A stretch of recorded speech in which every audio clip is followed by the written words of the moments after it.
Everybody, and welcome to another edition of Roundtable, the NPFL's podcast where we talk bass fishing, because bass fishing matters. At least it does to me. I bet it does to you too.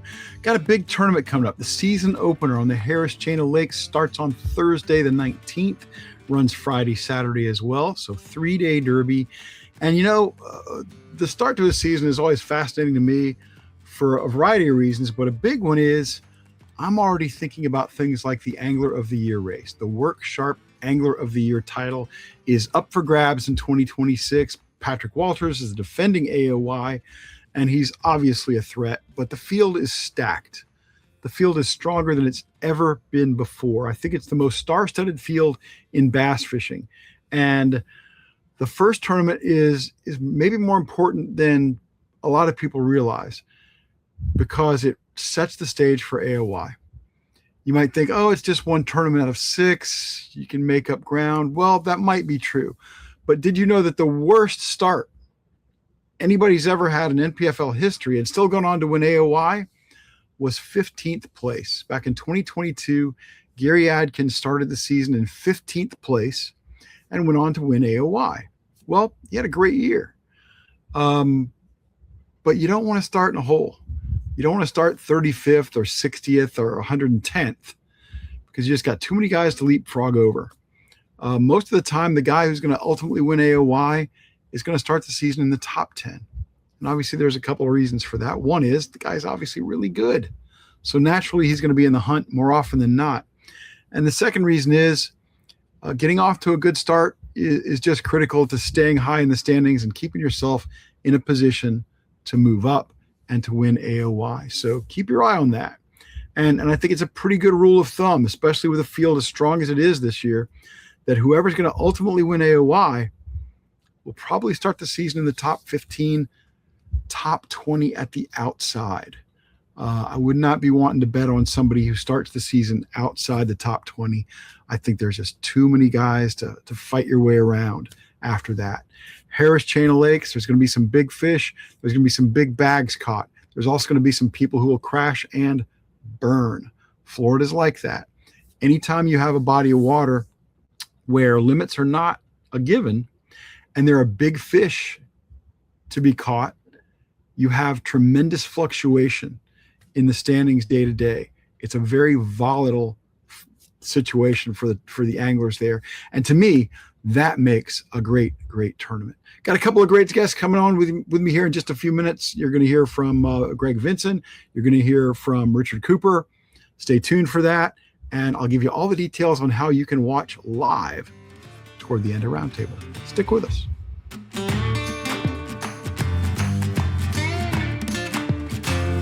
Thrilled to have my next guest on. He's a guy I've known for a long time, about 20 years almost, and Alabama angler, about to have his first season on the NPFL. Got a lot of experience in the other leagues out there. He's a 4-time Bassmaster Classic qualifier, a 4-time Red Crest qualifier. He's even been to the Forest Wood Cup. And he's going to be a real threat on the Harris Chain because he catches them pretty much everywhere. This guy's one of the smartest, one of the best, and one of the easiest guys to work with on any bass trail. I want to welcome Greg Vinson to Roundtable. Welcome, Greg. Thanks for having me, Ken. You're too kind. And not at all. I've been a Greg Vinson fan for a long time, and it's a thrill to have you. Well, A, it's a thrill to have you on Roundtable, but B, it is an absolute joy to have you joining the NPFL for 2026. What led to that decision, and what appealed to you about the NPFL? Well, I've been hearing, I've been hearing things from NPFL, and had been able to watch some of it.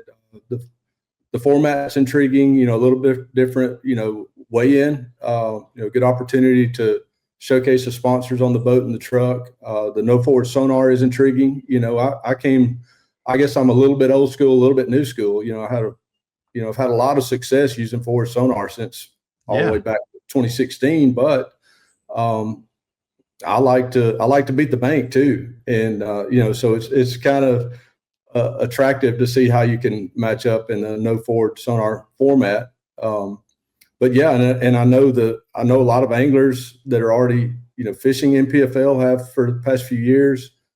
And, I've heard a lot of good things, and I know they're all good sticks. So I know the competition's tough, and I want to see how I stack up against tough competition anywhere I go. And I think I'll get that in the NPFL for sure. Yeah, you spent about 20 years facing some of the best competition available. And one of the things, Greg, that excites me about NPFL in 2026, and it's been true, it's growing along and along, but I think for 2026, the NPFL field is the most star-studded out there, has the biggest name recognition, and has the biggest followings among the anglers. Yeah, I just looked through the list once we had the field finalized and put the final list out, and I'm going through there, and I see guys I've competed against at on Bass Pro Tour, on the Elite Series, all the way back in the FLW Tour days, and my hero is still fishing, Rick Clunn. Yeah, and so that's pretty cool. Anytime you can get fish against and with guys that were your heroes when you were coming up is pretty cool too. It's very cool, and it's going to be very cool for me as a guy who's been a fan of the sport for longer than you've been alive. I hate to say on some level. It's a thrill to be out there with the guys I really enjoy and guys I've followed and worked with for a long time. So that's going to be fun. And you have a lot of friends on the tour now, and I think you're going to really see an NPFL difference in a level of care and support that doesn't exist elsewhere. And I certainly hope that's going to be your experience. Speaking of experience, you got a pretty fair amount of experience on the Harris Chain of Lakes, which is where the season kicks off this year. And, a sixth at a Bassmaster Open back in 2009, a 16th in another Open in 2012, 17th almost 10 years ago in a Bassmaster Open. And I think about the guys who succeed in Florida, and it seems like some really great anglers bomb in Florida and hate Florida. And some guys find a way to make it work in Florida. What is it about Florida that's so tough for guys who are not from the state? I consider Florida its own region of the country. We kind of classify in bass fishing, you have the Southeast and the Northeast and, the Midwest and, out West, and every region sort of has its features. But Florida to me is its own region of the country. There's so much vegetation. 4 feet is deep generally. You're dealing with pure Florida bass, which, for people that are following along with bass fishing, a pure Florida bass, they get huge. It's your best chance to catch a double digit. Both of my double digits ever came from Florida. And, my first 10-pounder came from the Harris Chain. Right? So it's definitely a different style. They can be a little picky, but the cool thing is when you finally figure them out, it's just like this whole big door opens up, and you can really go to work on them and catch some giant. You catch a lot of fish, and you can catch giant fish mixed in with them. It's not one of those where just the big ones are in one place. A lot of times, it's more about finding them is the toughest thing. Florida has. I remember when I first pulled up on a lake in Florida, being from Alabama, and I launched my boat and I looked around, and it looked like everywhere I looked, I should be able to catch a bass. And fortunately, that's not the case. There's a lot of really good habitat, but as an angler, it takes a lot to be able to pick through that and find those little zones where those fish are using them and they're active. So that's the biggest challenge, and probably the most exciting thing about Florida is trying to find that little zone in all of this, plethora of beautiful habitat and water. And there's this small zone where you can really catch them. It always amazes me that so many talented anglers struggle in Florida. Denny Brower, who you and I both know well, Denny Brower told me when he retired that the thing he was most looking forward to was he would never have to come back to Florida. But yeah. It looks like in your career you haven't had that challenge. What is it about your skills or your style of fishing that you think has made you so strong in Florida? I think the best thing is that I generally keep it fairly simple, and that's one thing about Florida is, bait selection, presentation. Florida is a place that you can sort of, keep your selection simple. It's more about, finding the bass and figuring out, what they're doing that day. And the good thing is they can, they generally are only going to be so deep. So they're going to be, for a guy from Alabama, they're going to be most of the time 4 or 5 feet or less. So you can eliminate that deeper water most of the time. And you just really have to be persistent picking through all of that habitat and use your instincts to figure out, why the fish might choose, one area over another. My first experience in Florida was at Lake Okeechobee. And, one of the things that someone told me going to Lake Okeechobee, and a lot of guys that fished a long time know, look for clean water. Well, I grew up around, clean water. Lake Martin is very clean. Yeah. And, Yeah. that was some of the best, clean water and hard bottom are two things that you'll hear a lot in Florida. And that was something that really helped me kind of, focus while I was going through all of this different habitat and these different choices. And those two things alone, finding, what we call clean water. Of course, in Florida, the water's kind of tannic looking. Yeah. Very black water, dark water. Yeah. Sort of dark. And so, I would say, clean water is water doesn't have a whole lot of sediment, and you look down and it looks kind of grainy. A lot of times that's not a good thing in Florida. There's a lot of silt that gets stirred up, and the fish kind of look for an area that's maybe a little bit cleaner. You may not be able to see quite as deep as like my home lake, Lake Martin, but it doesn't have that silt and sediment, and sometimes that's kind of a bad thing there. And then of course that hard bottom makes a big difference to those fish because it doesn't have all that stuff on the bottom, we'll say, that can get stirred up, so it stays cleaner more often. Well, you talk about the bottom and a lot of sand bottom here in Florida, and that kind of brings me to the issue of the spawn. Got a new moon coming. It's March. We've had a really cold winter. Even here in Florida, we had days below freezing in Central Florida. And do you think the spawn is going to be an element of this tournament? I think it very well could be, Ken. One thing we know about the bass in Florida is they spawn multiple times. So I've not been there in December, but I've heard, they'll have fish that start to spawn in November, December. Well, yeah, I've seen that. And you'll get multiple waves of fish all the way, I've heard all the way into, like May, early May. The majority of them seems like January, February is kind of peak time. But if we're there in the right conditions, water temperatures close to the right, range. Like you said, the cold, might have held a whole wave of fish could get held back by that cold front, and we could see that. So I'm really expecting to see a lot of early post-spawn bass. And then I think we'll have that later wave of spawners potentially. Of course, if somebody finds those and hits it right, those will be heavier fish. Those post-spawn fish, they burn a lot of calories through that process, so they won't be quite as heavy. So if you were to find some fish, that were potentially even pre-spawn or just coming in, those are going to be heavier fish. And I have seen fish spawn. I have caught spawning bass in Florida in March. Sure. At the time that we're going to be there, so it very well could play. Well, folks, I asked Greg to bring a bait on for a little show and tell. And I thought, well, Greg is a master with a jig. And he's whether bladed, regular, swim, you name it. This guy is a master with a jig and a master with trailers, matching up trailers with jigs. So I thought, okay, Greg Vinson's probably going to bring me a swim jig and something like that. I said, well, bring me either something that's just important to your arsenal or maybe that you think is going to be a player at the Harris chain. He crossed me up. He's bringing something a little different. Really fancy. I got you something really fancy for this one. I love it. Tell me what you got. Well, I worked really hard on this one and dressed it up and I did a lot of work to get the bait right. So lots of moving parts on this thing, right? Lots of stuff going on here. So here we go. This is a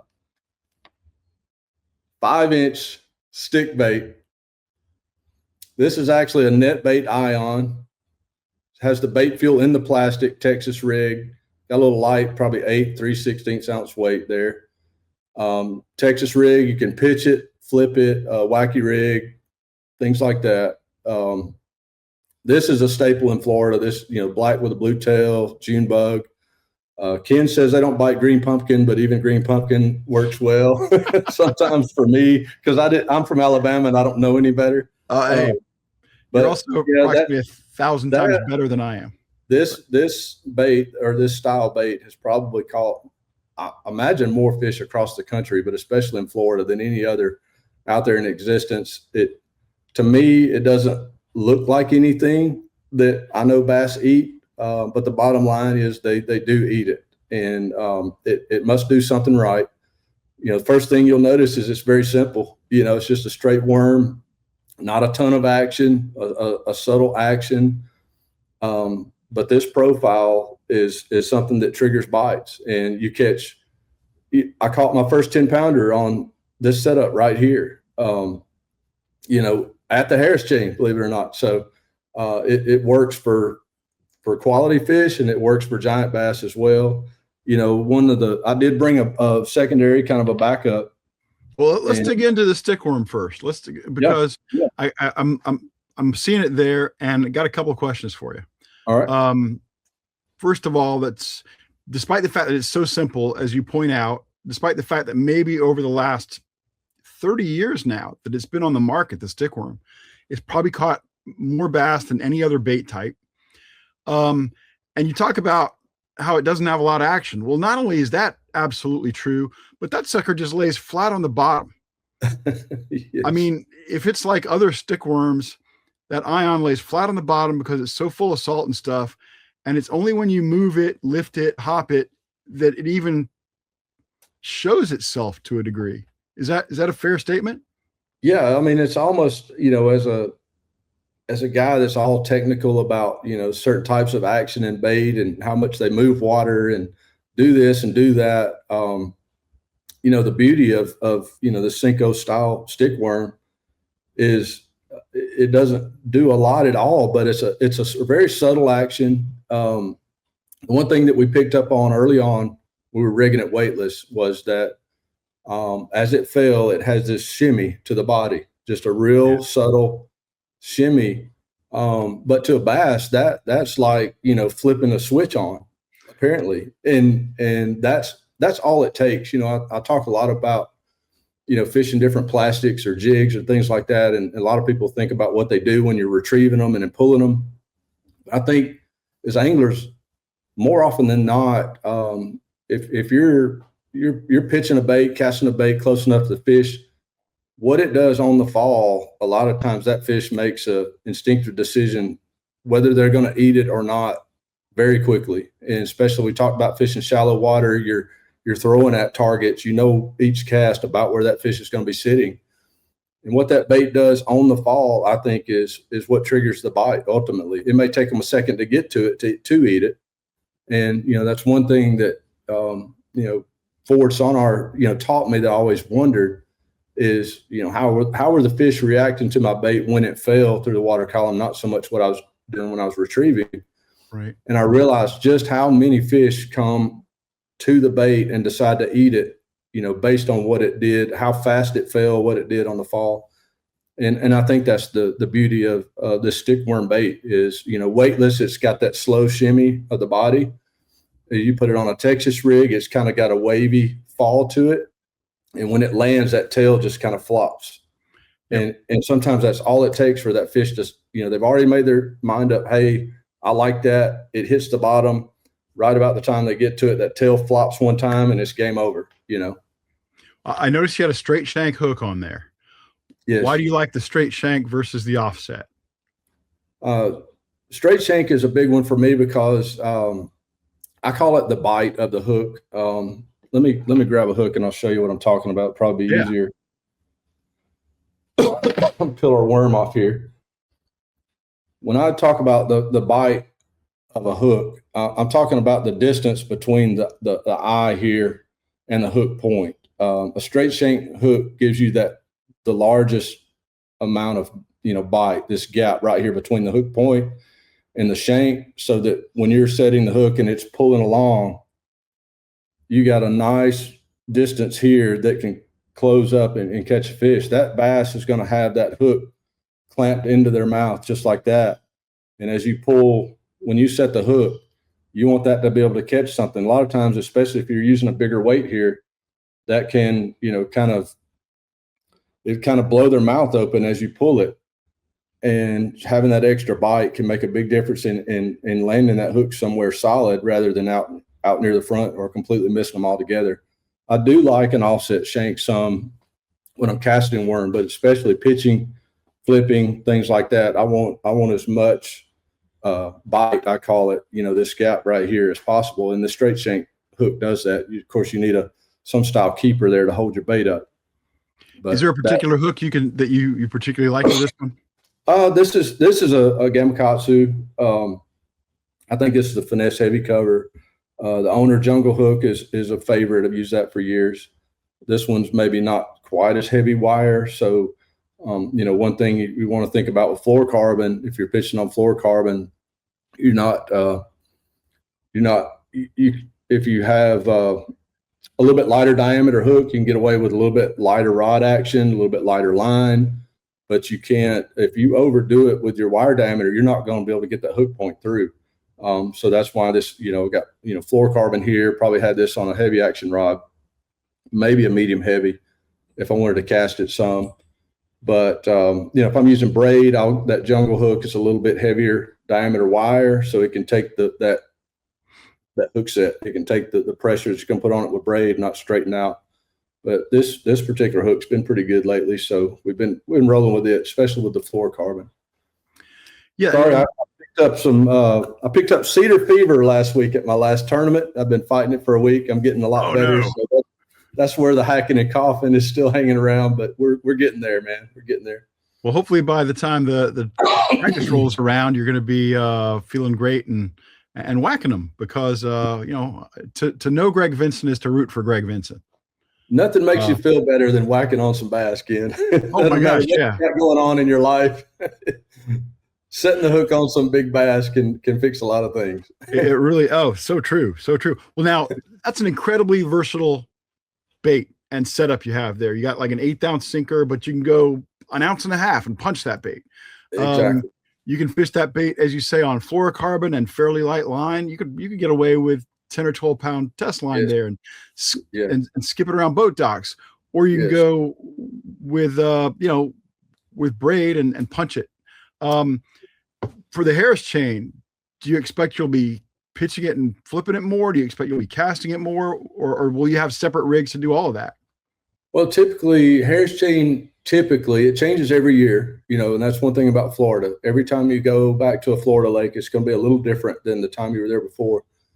Normally, it doesn't have quite as much of the heavy cover like you'll see at an Okeechobee or a Toho, somewhere like that. So you're dealing with a little bit more with like Kissimmee grass, eelgrass, of course, mentioned boat docks, things like that. You may have a little bit of hydrilla, depends on whether it's there that year or not. So, a little bit lighter cover at Harris chain, but a lot of it. Of course, the rims of all the lakes in the Harris chain, excuse me, are littered with Kissimmee grass. And out in front of that, a lot of times you have these scattered eelgrass beds. And those are kind of the traditional homes for the bass. You do have the pads. So you got the big flat lily pads that lay flat on the surface, and they have the beloved heart pad that the fish love to use. I think it's kind of like cables on a highland lake, dock cables. They love to use the heart pads because they're so hard to get the fish out of. They grab your line and it's especially on a windy day, and your line seems you pitch in a little bit of heart pads, and your line always sort of finds the base of that heart and it sticks in there, and you're pulling, and the drill. Let's call it what it is. Let's call it, it's because it's the same syllable as your nickname. Greg Vinson is V, and it's the V in those pads that drives us all crazy. I find it all the time. Maybe that's what it is. It doesn't matter if I pitch left or pitch right. My line just finds my bait into that V. So, but you're not named for that V. We call you V for Vinson, not V for the lily pad V. But those are really good. There's some giant fish get in those, and the water can be fairly clean.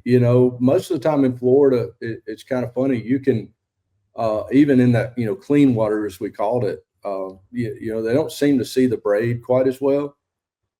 And I think sometimes it comes down more to the vibration and the noise of the braid rubbing across whatever cover you're fishing. I think can be more of a turnoff to the fish than whether they can. I don't think they see it as well in Florida for whatever reason.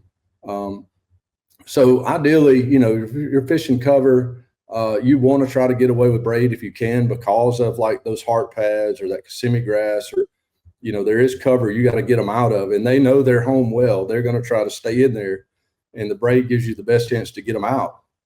But you got to get the bite first. And sometimes for me, it seems like going to the fluorocarbon. I may be kind of playing with fire around all that cover, but sometimes that fluorocarbon can get me a few extra bites. So, as an angler, you're just sort of weighing, which one is going to give you the best chance to put the fish in the boat that you need. Now, we've talked about Florida so far, but one thing I got to believe that Greg Vinson's excited about in 2026 is there are 2 Alabama lakes on the schedule. We got Lay Lake, Logan Martin, and you're obviously very familiar with both of those. What are a couple of the tournaments you're most excited about and looking forward to? Yeah, I was already really intrigued by NPFL and was, sort of looking at, trying to join the league and give the tour a shot.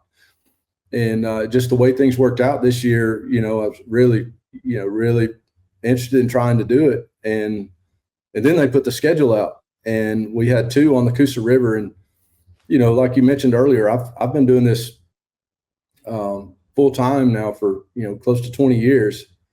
And I've had one major tour event on the Coosa chain of lakes, which is one of my favorite chains of lakes ever. And I've had one major tour event in that 20-year career. That was a few years ago. So having 2 NPFL tour events on the Coosa chain, which is a phenomenal fishery, giant spotted bass, but really good sized largemouth too. Great place to have a major tournament. You know well about the history of the Coosa and the classics and all. I'm very excited about that. And we've got some interesting fisheries, some that I like. Wright Pittman, I think, is coming up. Yeah. I don't know anything about it. But I do know it's in Texas, and anytime you're fishing in Texas, if there's one other place in the country that you got a chance to catch a double digit any day of the week, it's Texas. So if not Florida, Texas is a great option because of they do a great job, managing their fisheries, the ShareLunker program and all that. So really, really interesting schedule coming up, but for sure excited about those 2 on the Coosa River. Those will be warm weather tournaments. So that's, a little bit, it's going to be more of a challenge that would be in the spring as it is anywhere. Right. Sure. One I'm really looking forward to, Greg, and want to get your take on it is Lake George up in New York. That's a venue that's never been on a major trail schedule at all. Honestly, when I saw it on the schedule, I had to look it up on the map to figure out where it was. And those are, the funny thing about that is sometimes those are the best ones, because they haven't been exposed.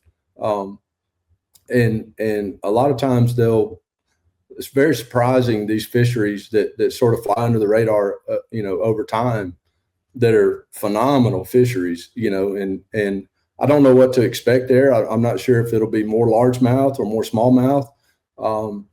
I expect it to probably be one of those kind of like Champlain is, where it comes down to, you have to figure out which one you want to chase, and it could even be a mix of both. So we'll do some homework on that as we get closer.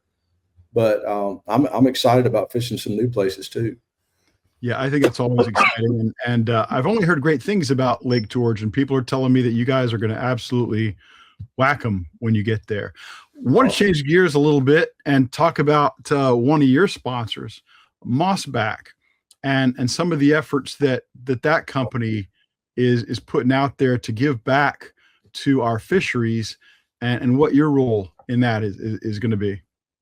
Yeah, I joined Mossback. I've been working with them for a few years now, and seeing some of the projects that they've done with state agencies, with lake water management groups, with private lake owners, and actually, having time to actually put some out on my home lakes and see how they work is really amazing. Just the cool thing about the mossback fish habitat is it works. It's an artificial habitat.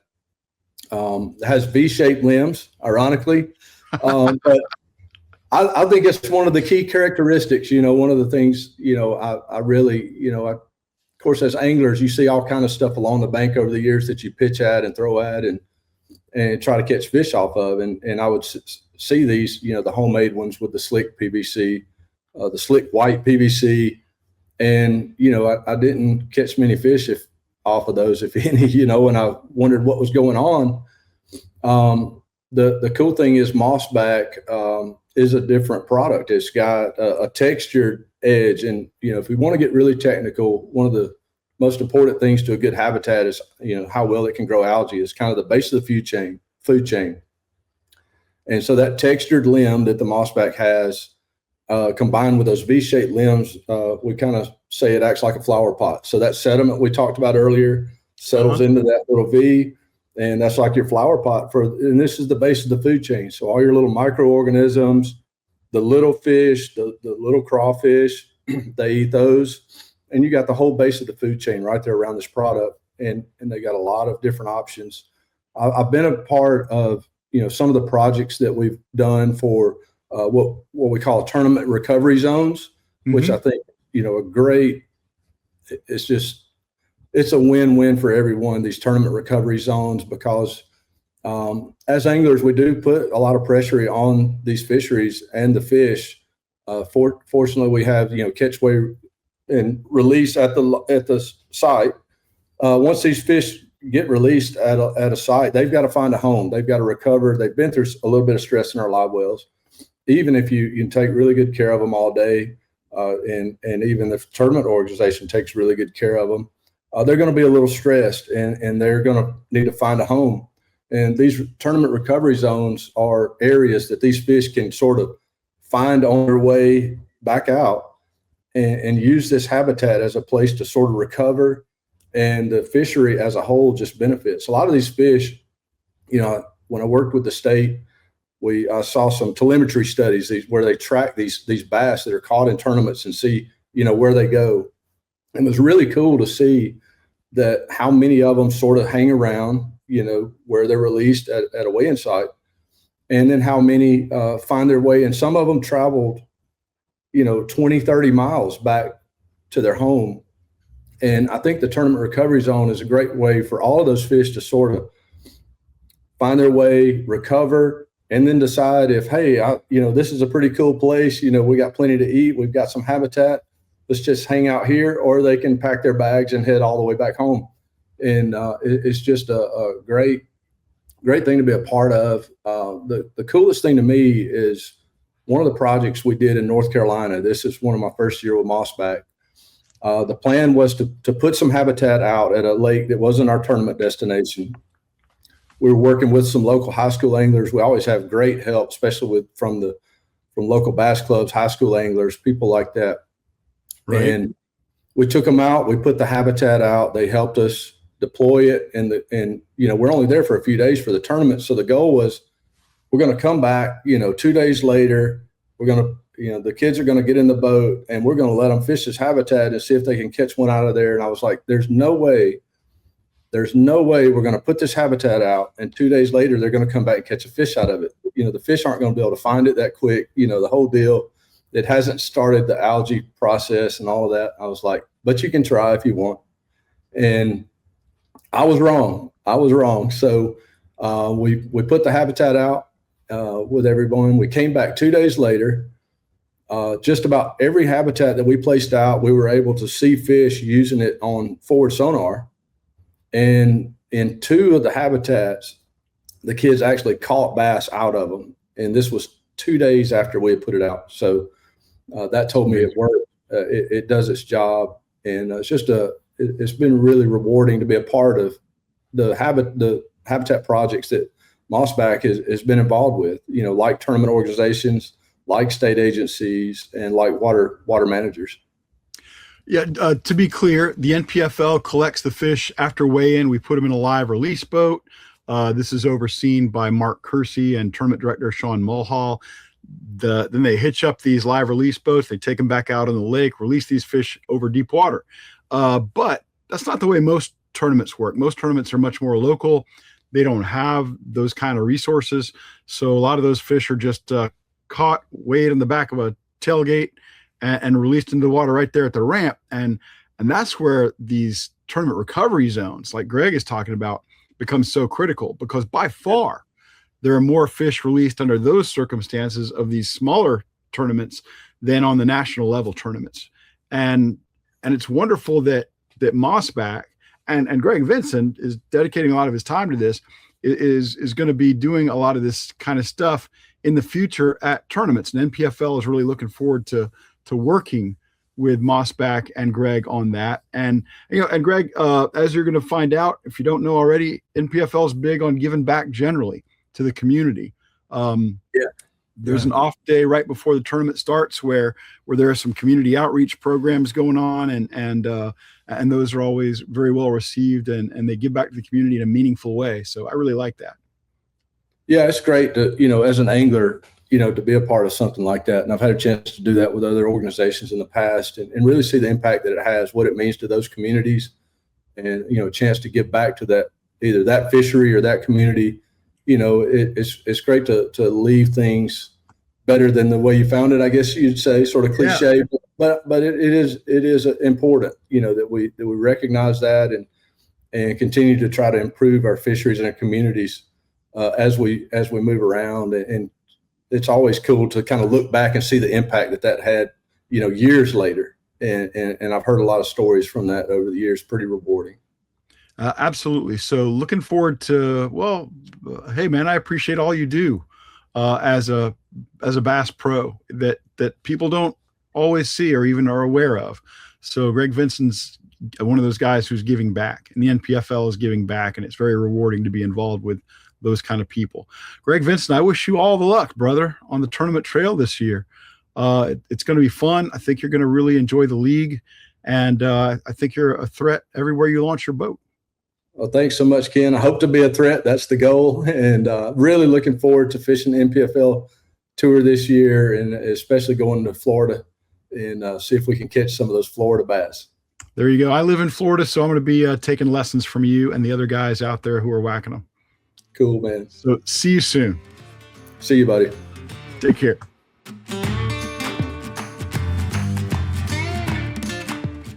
My name's Jack Brayton, and we're at Turner's Kitchen and Bar in Leesburg, Florida. We are a new American cuisine focusing on low-country influence, locally responsibly sourced ingredients. We focus on small table service, parties of 4 or less.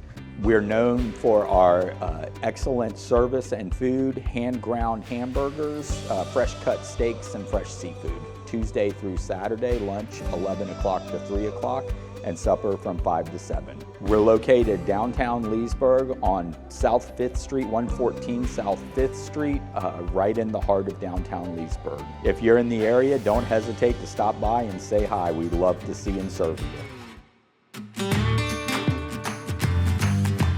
One of my great joys in working with the NPFL is getting to hang out with these anglers, getting to know them a little bit, getting to appreciate who they are, where they come from.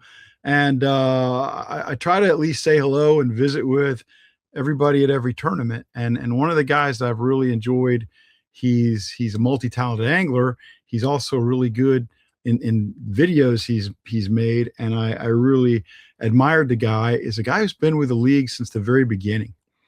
And I want y'all to meet him right now. He's from Vinson, North Carolina. Let's welcome Richard Cooper to Roundtable. Richard, welcome, sir. Thank you, sir. Thank you for having me on. It's absolutely my pleasure, and I'm totally sincere when I say I always enjoy. I catch a few words with you guys as you're coming off the stage. You're not thinking about me. You're thinking about getting batteries charged, retie and respool and stuff like that. But always a pleasure. And you're one of an old guy like me hesitates to use the phrase OG because I feel like I'm too old to say it, but you're one of the originals from the NPFL. Yes, sir. I fished the first season, which was 2021, and in some ways that literally feels like it was last year, and in some ways it feels like it was 30 years ago and I was 12 years old or something. It's been a ride for sure, to say the least, and I've really enjoyed it. The whole team, the NPFL, is just different. I've fished other organizations before, and it's hard to really explain it and put it all out there without experiencing it. But the NPFL is just different. Well, and I hear that a lot, and you hear that a lot, and that's a wonderful thing. And you're still a young man. You're still in your 30s for a little bit longer, and not much, not much, but not much. But you started quite young with the NPFL, and now as with 5 years under your belt, you say it feels like yesterday in some ways and feels like 100 years ago in other ways. How has competing on this high level impacted your fishing and your knowledge of the game?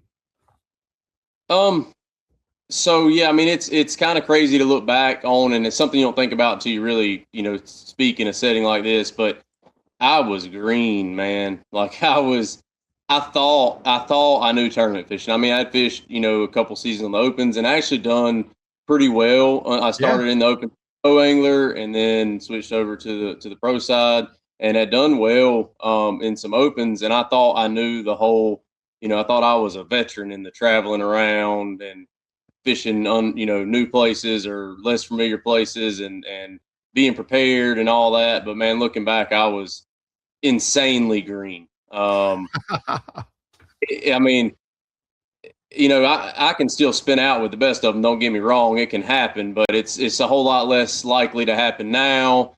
The mental side of fishing is something that can't be taught. Let me rephrase that. The mental side of tournament fishing can't be taught at all. I don't feel like it has to be experienced, so to speak. It has to be learned from experience, and a lot of times it's some bad experiences, the ones you learn from the most.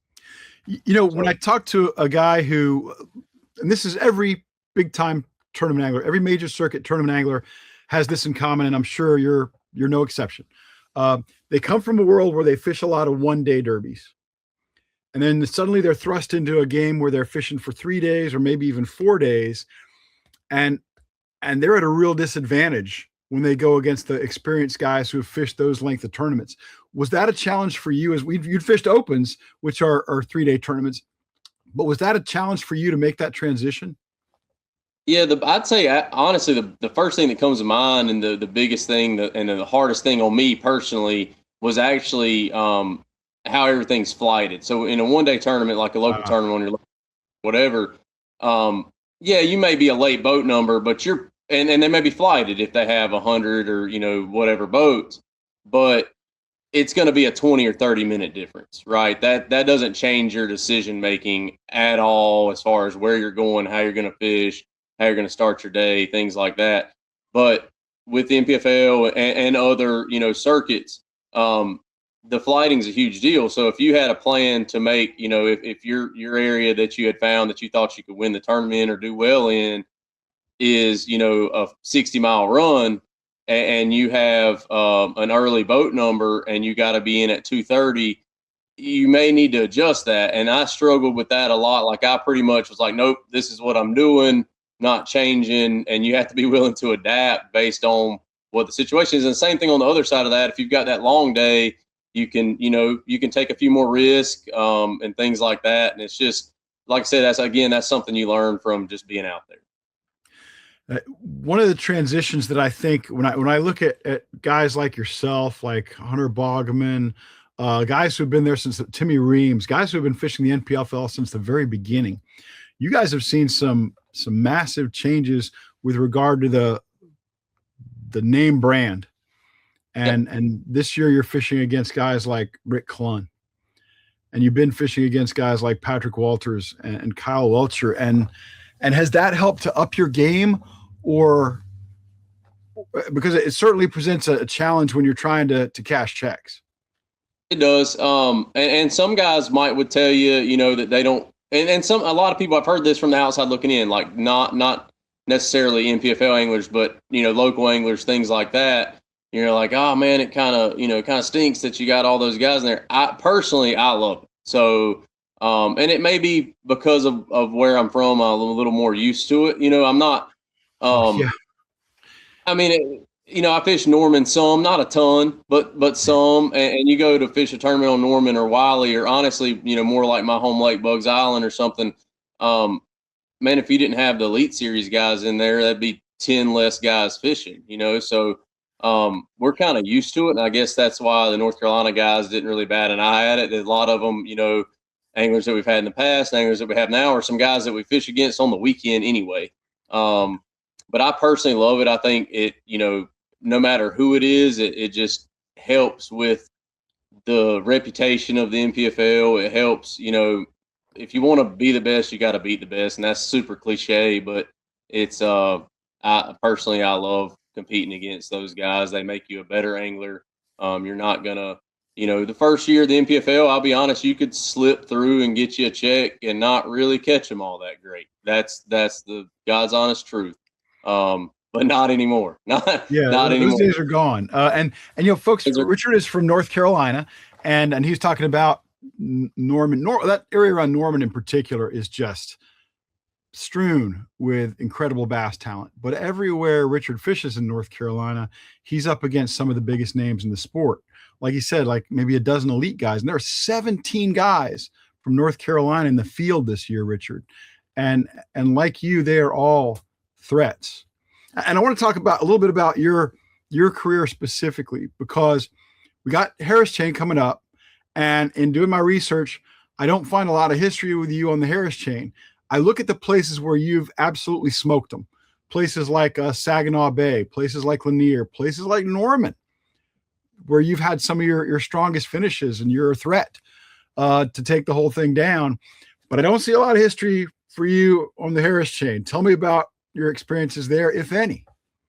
So we fished it the first year of the NPFL, but it was in June, if I'm not mistaken. It may have been July, but I think it was June. So similar, because one thing that's good for me is Florida fishing is different than a lot of other places you go. It's not quite as time of year dependent on how you can catch them. You can kind of, in some aspects, you can kind of catch them the same way all year long.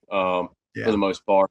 And honestly, one of the biggest challenges of the Harris Chain, which, like I said, I have very limited experience there, fished one event there, is just getting around and knowing your way around, and knowing the lakes and what each lake provides and things like that, which can change from year to year too, but the overall aspect of it is still the same. But historically, I'm going to try to change this year, but historically, me and Florida don't get along too well, but I'm hoping. And I don't know why it is, because I love shallow fishing and I love grass fishing. Like, I'd rather fish grass, I think, than anything else. It's just, I don't know, me and Florida just get in fights a lot for some reason. Well, I've told the story too many times on Roundtable lately, but Denny Brower, when he retired some years back, I said, what are you looking forward to most about retirement? And he said, I will never have to go to Florida again. So you're not alone. And that's good company.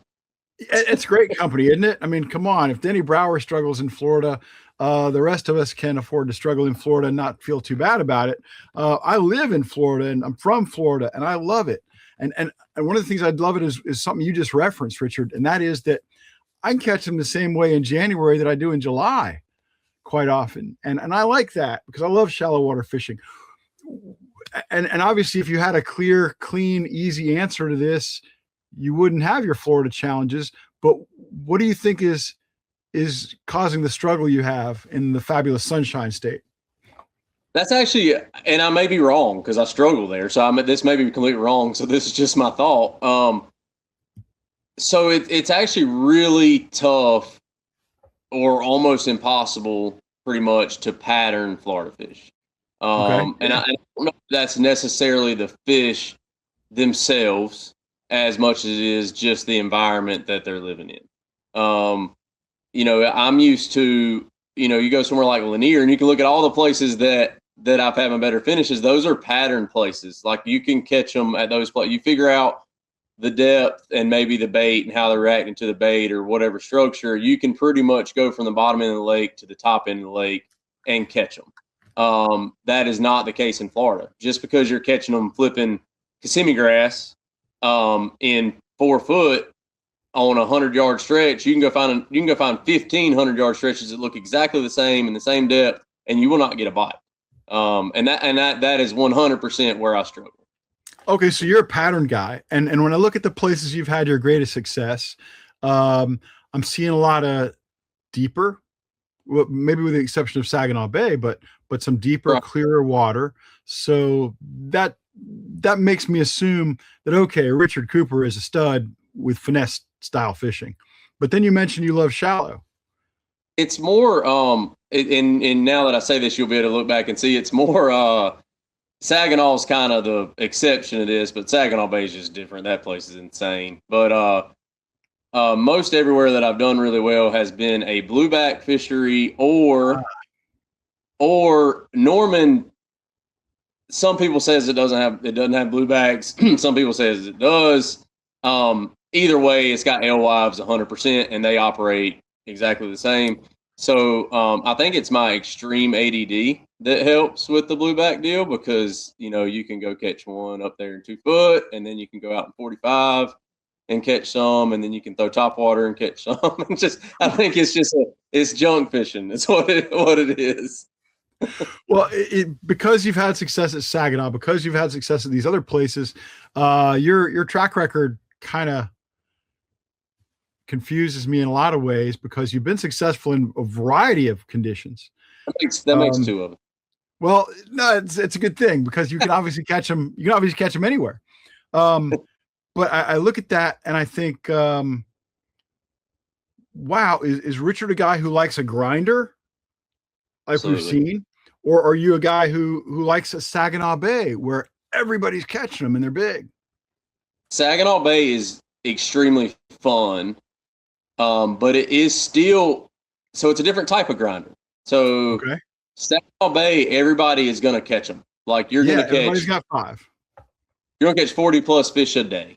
If you're fishing for largemouth. I mean, smallmouth, that may not be the case depending on the time of year, but if you're largemouth fishing, you're going to catch 40 fish a day, but it's still a grinder on the size aspect. So you really do have to, it's a grinder to the point on that it's frustrating. There's a lot of 2-pounders in the place, and it is really hard to get those 3s and 4s. But typically, historically, I do much better in grinder tournaments. And actually, the best year I had on the NPFL was one that we fished on into like October, November.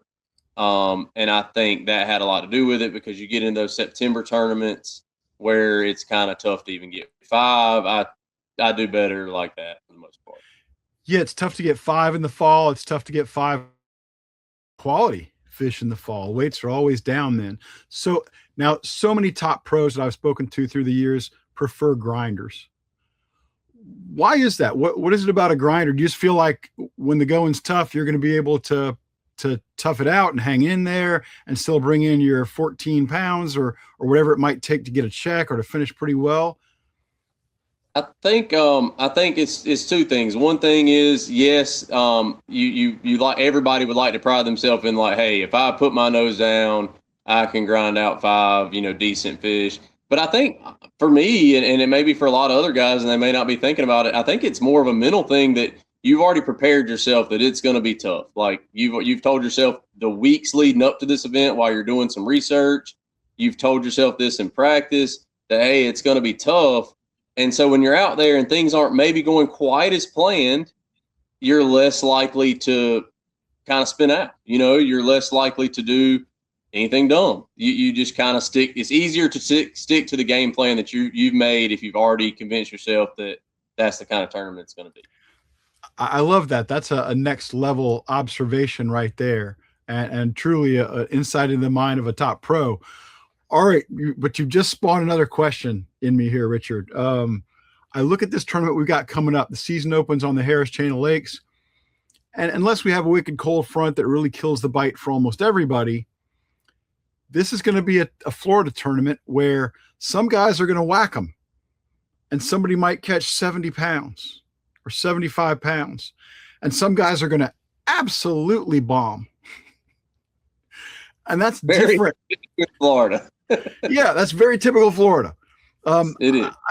I studied Florida tournaments a while back, and I mean, I went through decades of records, and I could count on one hand, or maybe two hands at the most, the number of times a guy had caught 20 pounds every day of a tournament. It's amazing. A guy would catch 30 one day, the next day he's got 13. Just crazy ups and downs here in Florida. How do you prepare mentally for that? What does that do to you psychologically if you go out there one day and you catch 30 and the next day you don't have a fish by noon? How do you emotionally deal with that? Man, like I said, I don't have a ton of experience in Florida, but I have fishing events there. You know, like I've been to Harris Chain once and fished the NPFL. Been to Kissimmee and Toho with the NPFL, and fished some other stuff in Florida as well. And I think it's one of those things. Like I guess I just know that's how it's going to be, and it's one of those places that you really have. If you look at everybody that's done well in Florida, so maybe not the winner. The winner typically just has, you know, one epic day, but then his other days are still pretty good too. You know, he gets some big bites. But the guy that maybe finishes 15th or so place, 20th place, he made a day count, right? He made one day count typically, and then the other days he just kind of ground out a decent 5, maybe got one decent bite to bump him up to that 12 or 14 range. But typically that you got to make one day count. You have to get a Florida bite, I call it. You have to get a couple of those at the event, and that's just how it is. It's going to be, you know, a 17-pound Florida bag is hardly ever. Not saying it can't happen, but it's hardly ever 5 3.5 pounders. It's a 7 and a 6, and then you got some keepers, and that's what it is, and that's just how it's always going to be, I think. That's another cool observation, and that's so true about Florida. If you don't, and there's a cliche that we always say about Florida, you've heard it a million times, you've probably said it a million times.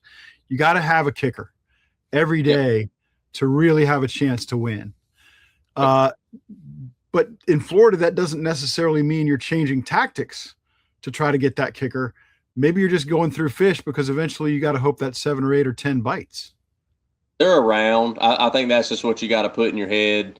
The whole event, the whole practice, like they're around. I mean, you can literally everywhere in Florida, and even more specifically the Harris Chain.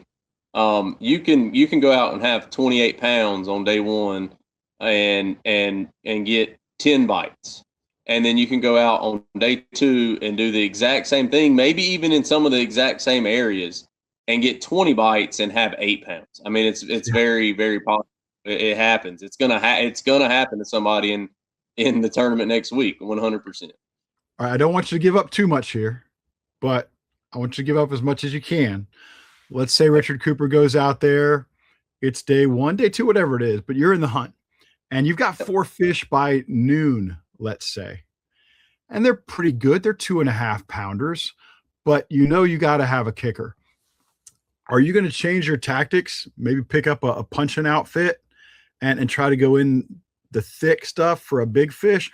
Or are you going to continue doing what got you those 2.5 pound bites? Or do you even know now what you might do? I don't.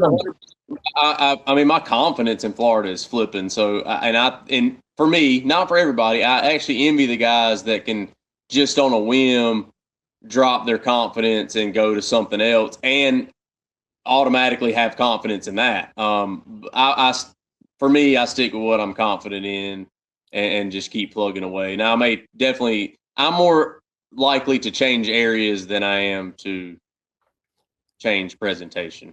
Okay. But ask me again in a few days. It might be.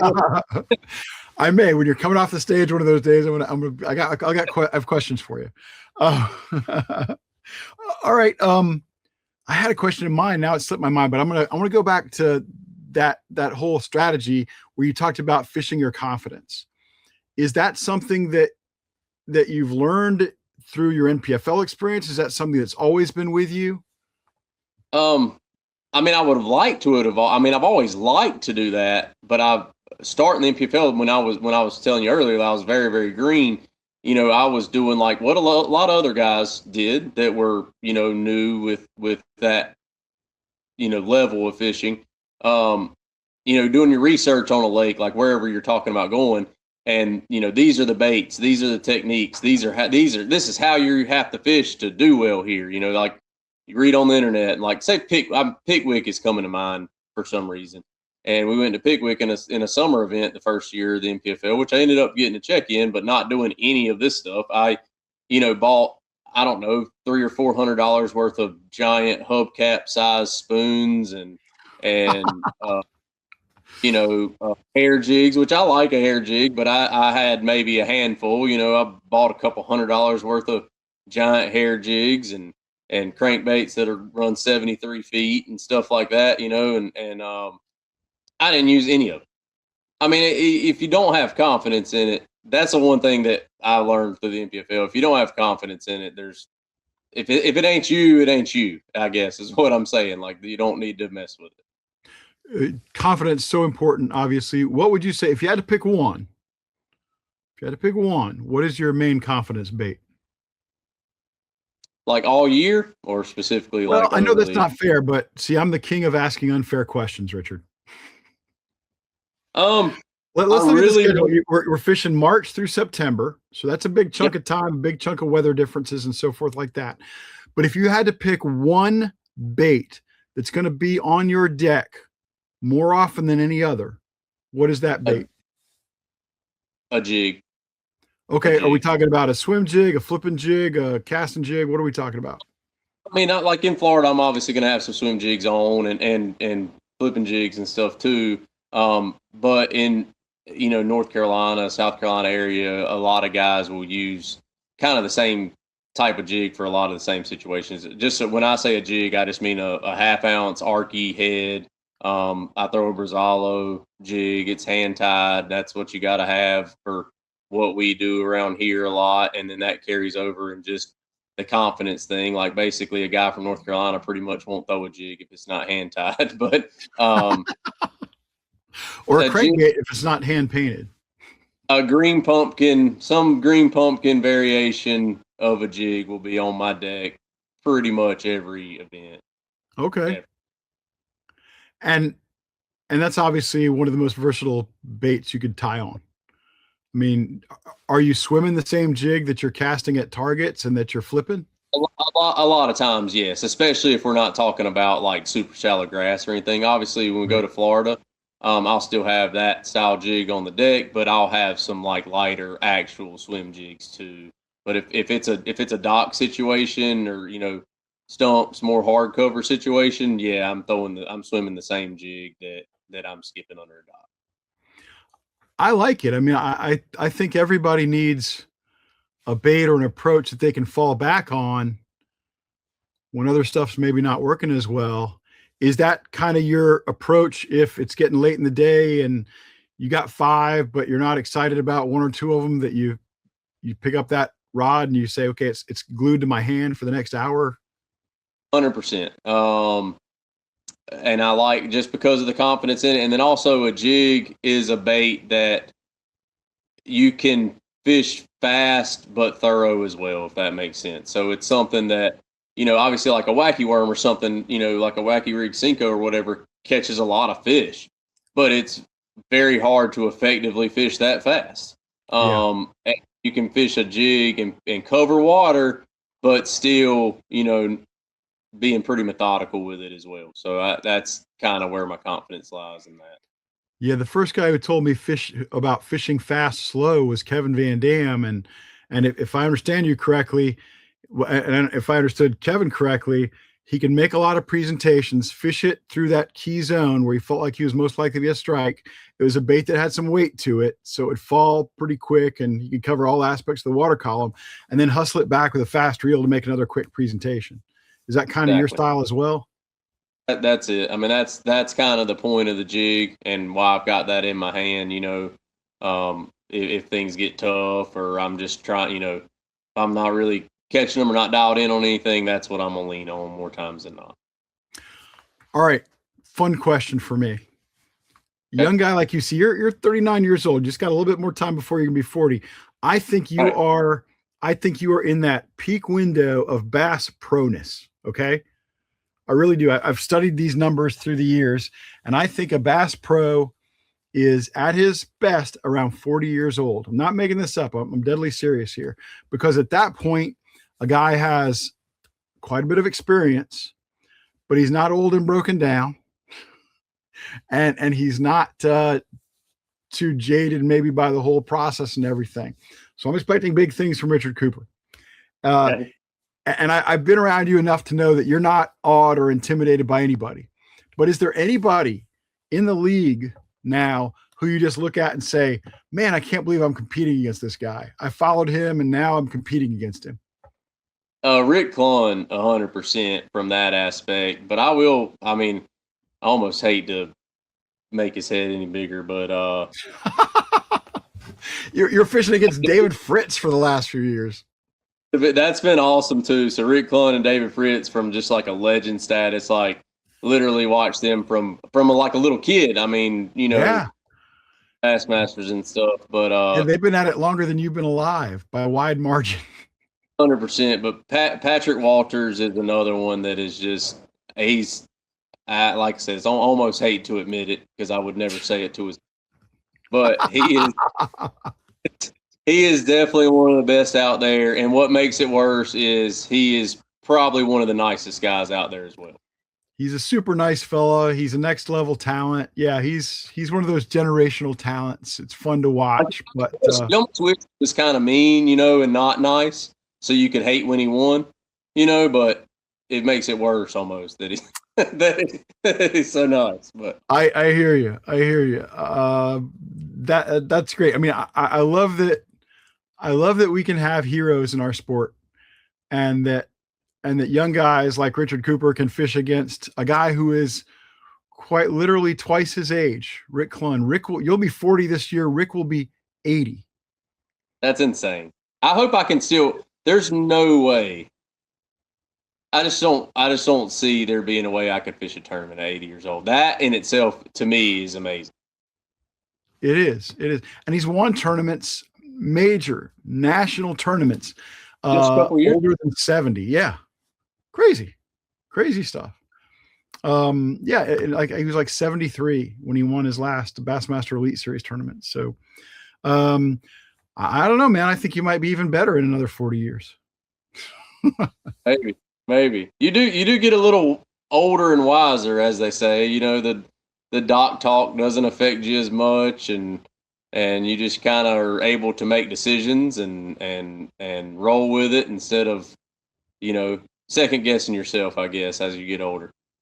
Well, I won't be around to see your next 40 years, Richard, but I'm enjoying the time you're spending in the league right now and what you're accomplishing there. And I really thank you for joining us on Roundtable. Best of luck on the Harris Chain and in 2026 overall. Thank you very much, and thanks for having me. Hey, everybody, that's going to do it for Roundtable, and that's going to do it for Roundtable at the Harris Chain of Lakes, stop number 1 in the 2026 season. I'm sure there are going to be a lot of fireworks out there. It should be a great tournament. Big fish, big bags. Some guys will certainly struggle. Makes for a lot of cool drama on the water at the weigh-in stage. These are the kind of tournaments I like, where not everybody's going to have a limit. Some guys are going to have massive bags. Some guys are going to really struggle, and it's going to create a lot of interesting volatility on that leaderboard. And I think that makes for a truly cool and dynamic tournament. Bad news for me is this is the last Roundtable from the Harris Chain. We'll be back at the next stop on the NPFL Tour at Wright-Patman out of Texas. But meanwhile, the best is yet to come here from the Harris Chain. And that starts on Thursday, the 19th at 3 p.m. with a live weigh-in done by none other than Big Al McCulloch. Now, Big Al brings the boom. We say that a lot here at the NPFL because it's true and it's cool and nobody's better than Big Al. So 3 p.m. Thursday, don't miss it right here. Big Al bringing the boom weigh-in. It'll also be the same on Friday and Saturday, 3 p.m. weigh-ins with Big Al. So don't miss any of those. Meanwhile, the live coverage of actual competition is going to kick off on Friday at 9 a.m. with Luke Duncan and Fat Cat Newton. Those guys are insightful. Those guys are funny. Those guys are the very best at what they do. I love those guys, and I am honored and privileged to work with them. So I'm looking forward to seeing the live coverage. I'm watching it just like you. I stay in that chat, and it's a great time. So check that out. That's going to be Friday, Saturday. We'll have cameras in the top 5 boats both those days. So Friday, Saturday, 9 a.m. to 2 p.m. Luke Duncan, Fat Cat Newton, live on the water coverage. Again, that's going to do it from the Harris Chain, but Roundtable will be back next month. Hang in there. Hang with me. I'm going to bring you the best guests that we can possibly find, insightful people who will tell you all about that next tournament, all about the AOY race, which is going to kick off right here at the Harris Chain. And remember, keep your eye on that leaderboard. Whoever's in the top 20 or so has a meaningful chance to win AOY. And if you're further back than that, you're digging a hole. You better stop. So check it out. Harris Chain, NPFL, Stop #1. It's going to be great. Catch you later.